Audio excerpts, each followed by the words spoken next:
Plastika v današnjem času predstavlja vedno večji problem. Onesnaženi so oceani, morja, vse se začne pa že v rekah in pred našim domačim pragom.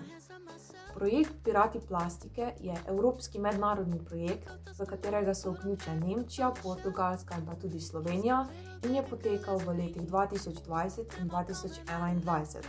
Osredotoča se na onesnaženost rek z plastičnimi odpadki.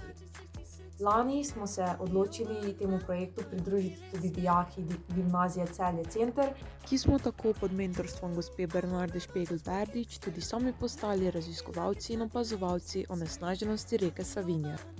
3. novembra smo stavili do Polul, kjer smo se razdelili v 4 skupine.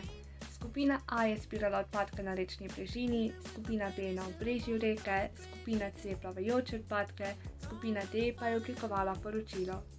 Kljub temu, da je območje našega vzorčenja delovalo kar čisto, pa smo na koncu našli ogromno odpadkov.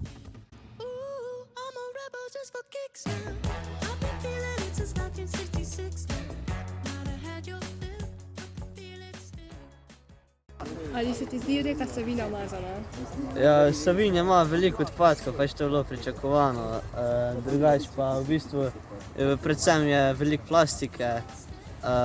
Je pa tudi najde nekaj pločevink, ko pa v bistvu je večinoma iz zaledja.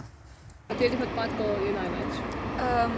Različna podjetja, ki spuščajo odpadke v reko, pa ljudje, ki pridejo, ne vem, recimo tle na parkirišče in ne pospravijo za sabo. So glih največ plastičnih vrečk pristalo v reki od plastičnih izdelkov. Če bi lahko naredili, da bi bilo odpadkov manj? Da vsak, ki pride, da ne pusti smeti za sabo, da jih zbere, pa da jih da v koš. Ja, po mojem bi še vedno mogli ljudi naučiti, pa pač v bistvu jim dati neko navado, da bi tudi doma ločevali sami. Kaj te je pa danes najbolj presenetilo?